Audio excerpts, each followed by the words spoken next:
नमस्कार, मैं हूं संजय शर्मा। आप देख रहे हैं 4 PM न्यूज़ नेटवर्क। ट्विटर पे आज एक ट्रेंड हो रहा है, पत्रकार को ट्रेंड किया जा रहा है और ट्रेंड किया जा रहा है लिखकर अनलॉक अजीत अंजुम।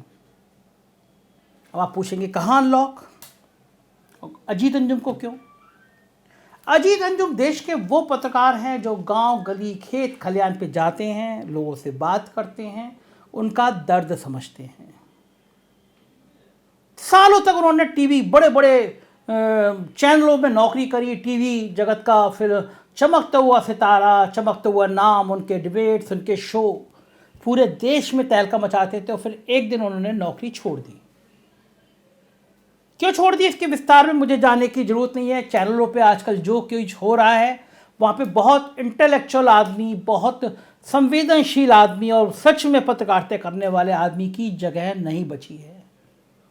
अब एंकर खबर कम, डांस ज़्यादा कर रहे हैं, चिल्ला ज़्यादा रहे हैं, लड़ाई झगड़ा ज़्यादा कर रहे हैं, हिंदू मुसलमान की आग ज़्यादा लगा रहे हैं। ऐसे में अजीत अंजुम का इस तरह किसी चैनल में रहना मुश्किल था तो उन्होंने नौकरी छोड़ दी।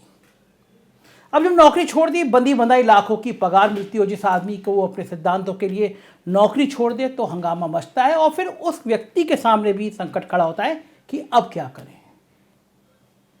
इस बीच पे कोरोना शुरू हो गया था, मजदूर सड़क पर जा रहे थे, अजीत अंजुम अपनी बालकोनी पे खड़े थे और उन्होंने उन मजदूरों को जाते हुए देखा। वो पीड़ा बहुत दर्दनाक थी। मैं अपनी ज़िंदगी में इतने दर्दनाक पीड़ा के दौर से कभी गुजरा नहीं। जब पहली लहर में मजदूर जा रहे थे तो हमने लखनऊ में भी देखा, मजदूरों के पैरों से खून निकल रहा था, महिलाएं बच्चों को सिर पे लिए हुई थी, बैग सामान बंधा हुआ था और पैरों से खून निकल रहा था, प्यासी थी, कहीं पानी को नहीं था, कहीं खाने को नहीं था। मैं जिस सोसाइटी में रहता हूँ, हम लोगों ने वहाँ पे किचन चलाई 45 दिन तक। चूँकि वो बहुत डर वाला माहौल था तो ये बड़ी परेशानी थी कि हमारी सोसाइटी के 2-3 नौजवान नोचते शेखर थे, आलोक सिंह और तमाम हम लोगों ने मिलकर एक किचन चलाई। तो ये परेशानी तब थी कि भाई इन मजदूरों के बीच में जाए क्यों, क्योंकि ऐसा डर लग रहा था कोरोना लेके घूम रहे, कोरोना बम है ये। तो फिर खाना बांटने की जिम्मेदारी मेरी थी। मैं अपनी फॉर्च्यूनर में रोज़ 1000 पैकेट भरता था, पानी भरता था और उन मजदूरों के पास जाता था, उनको खाना पिलाना पानी दिया करता था। तो मैंने वो दर्द देखा और तब मुझे समझ में आया कि ज़िंदगी हकीकत में है क्या, ज़िंदगी कितनी निर्मम है, ज़िंदगी कितनी क्षणभंगुर है। और कोरोना ने कम से कम ये सिखा दिया कि चाहे वो मुकेश अंबानी हो, चाहे मजदूर हो, दोनों की हालत एक जैसी थी। तो ऐसे में अजीत अंजुम ने भी देखा, अपनी छत की बालकोनी से खड़े होकर उस दर्द को देखा और पहली बार अजीत अंजुम अपना मोबाइल लेकर गए उन मजदूरों के पास और मजदूरों से पूछा कहाँ से आ रहे हो, क्या आ रहे हो। तब कोई प्लेटफॉर्म नहीं था, फेसबुक पे उन्होंने वो वीडियो डाले, मजदूरों के बातचीत करते हुए वीडियो डाले और वो देखते देखते फेसबुक पे वायरल होने लगा। उस दौर में अजीत अंजुम को लगा कि ये एक बेहतर प्लेटफॉर्म है जहाँ पे दबाव नहीं है, सत्ता का दबाव नहीं है, पूंजीपतियों का दबाव नहीं है, उद्योगपतियों का दबाव नहीं है और किसी ऐसे बिल्डर और किसी ऐसे काला बाजार करने वाले का दबाव नहीं है। तब उन्होंने यूट्यूब शुरू किया, अजीत अंजुम नाम से शुरू किया। लगातार मजदूरों के बीच में गए और पूरा कोरोना काल कवर किया। उसके बाद किसान आंदोलन शुरू हुआ और किसान आंदोलन में अजीत अंजुम किसानों की आवाज़ का एक बड़ा चेहरा बन गए देश भर में।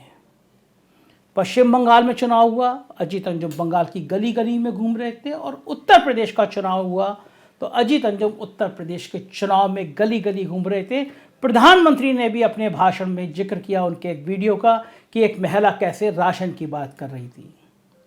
कोई पत्रकार नौकरी छोड़ के इतना पॉपुलर हो जाए कि बड़े बड़े स्थापित टीवी चैनलों के से ज़्यादा व्यूअरशिप उसको यूट्यूब पे मिलने लगे, ऐसा कम होता है। अजीत अंजुम को देखने वालों की संख्या 25 लाख के आसपास पहुंच गई, जो अपने आप में एक रिकॉर्ड है। उनके इंस्टाग्राम पे, उनके फेसबुक पे, उनके ट्विटर पे लोगों की लाइन लगी रहती है, लोगों के कमेंट्स रहते हैं। इस बीच में कोरोना काल में जब अजीत अंजुम खुद कोरोना का शिकार हो गए और लोगों को परेशान होने देखा तो उन्होंने उन सभी पीड़ितों की मदद करने की सोची, ट्विटर पे लिखना शुरू किया। उस समय कांग्रेस का एक नौजवान नेता श्रीवास लगातार लोगों के लिए मसीहा बन के आ रहा था।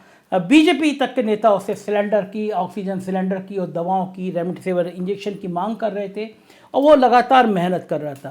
तो अजीत अंजुम ने कई जहाँ संदेश आ रहे थे कि हमें बरेली में, हमें बिहार में, बेगूसराय में, हमें मध्य प्रदेश में, जहाँ जहाँ हमें ऑक्सीजन नहीं मिल रहा, हमें परेशानी हो रही है, दवा नहीं मिल रही, तो उनका नाम और उनका फ़ोन नंबर लिख के अजीत अंजुम ट्विटर पर लिख रहे थे कि इस इलाके में अगर किसी के पास ऑक्सीजन का सिलेंडर हो, किसी के पास दवा हो, तो इसकी मदद कर दीजिए। और ये ही करना अजीत अंजुम के लिए परेशानी का सबब बन गया। तमाम वो ताकतें, तमाम वो सत्ता, तमाम वो लोग जो अजीत अंजुम की इस ब्रांडिंग से बहुत चिढ़े थे, उन्हें एक माध्यम मिला और ट्विटर ने अचानक उनका अकाउंट ब्लॉक कर दिया।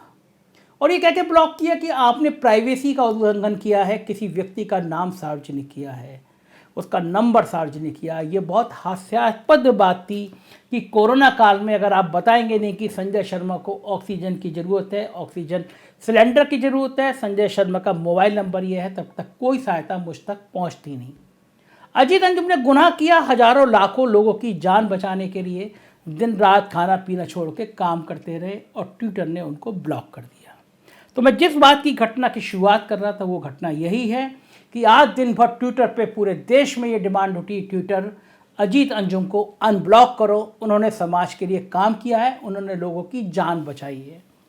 किसी भी पत्रकार के लिए ये बहुत बड़ी उपलब्धि है और किसी भी पत्रकार के लिए ये बहुत बड़ा तमगा है कि देश भर के लोग ट्विटर पे डिमांड करें कि उस पत्रकार को अनब्लॉक करो, उसका ब्लॉक हटाओ, ट्विटर पे उसको अनब्लॉक करके उसकी बात कहने दो। और ये मुझे लगता है कि इससे बड़ी उपलब्धि किसी पत्रकार की क्या होगी। यूट्यूब पर हैं वो, यूट्यूब पे अभी भी लाखों लोग उनको देखते हैं और डिमांड कर रहे हैं कि ट्विटर पे भी उनका लॉक हटाया जाए। दरअसल ये कोई नई बात नहीं है, सोशल मीडिया पे लगाम लगाने की कोशिशें लगातार जारी हैं। चुनाव के दौरान आपको याद होगा मेरा 4 PM यूट्यूब चैनल बंद किया गया था। हम परेशान थे कि अचानक बंद क्यों हुआ। मेरे लॉयर हैं, बहुत अच्छे लॉयर हैं मोहम्मद हैदर, उन्होंने नोटिस दिया ट्विटर को कि हम सुप्रीम कोर्ट जाएंगे और ये कहेंगे कि आपने हमारी आवाज़ बंद करने की कोशिश की। मेरे उस नोटिस के 3 दिन बाद हालांकि ये मेरा चैनल खोल दिया गया और इस बीच में हमने जो नया चैनल बनाया था जो आजकल यूपी का हो गया है 4 PM यूपी, उस पर भी 55-60 हज़ार लोग सब्सक्राइब हो गए, जो आजकल यूपी की खबरों का चैनल बन गया है। तो आज दिन भर देश के कोने कोने से अजीत अंजुम के ट्विटर अकाउंट को खोलने की डिमांड करते रहे। लगातार activist, journalist, senior journalist, film industry से जुड़े लोग, सामाजिक मुद्दों से जुड़े लोग अजीत अंजुम के ट्विटर अकाउंट को खोलने की बात करते रहे और ये बहुत ज़रूरी है। देखिए, लोकतंत्र में ऐसी आवाज़ों का सामने आना, लोकतंत्र में ऐसी आवाज़ों का जिंदा रहना, लोकतंत्र में ऐसी ताकतों का मजबूत बना रहना बहुत ज़रूरी है, क्योंकि अगर आप सब कुछ मैनेज हो जाएगा तो लोगों का भरोसा टूट जाएगा सिस्टम से, और लोगों का सिस्टम जो में भरोसा बना रहे इसके ज़रूरी है कुछ ऐसी ताकतें, कुछ ऐसे लोग रहें जो सच को सच कहने की हिम्मत बने रहे, जिनकी रीढ़ की हड्डी थोड़ी मजबूत रहे, जो 90 अंश के कोण पर झुक के सत्ता को सलाम करने के लिए, सत्ता के जूते चाटने के लिए विवश ना हो पाएँ, कलेजा तान के रखें और सच बोलते रहें। तो अजीत अंजुम उनमें से एक पत्रकार हैं। मुझे लगता है ट्विटर पे जो अभियान चला ये रंग लाएगा। अजीत अंजुम का अकाउंट खुल जाएगा, जल्दी खुल जाएगा, ऐसी मुझे उम्मीद है और होनी भी चाहिए। क्या होगा मैं आपको बताता रहूँगा। आप देखते रहिए 4 PM न्यूज़ नेटवर्क, यही चैनल है जो सच सच और सिर्फ सच बोलेगा। Thank you.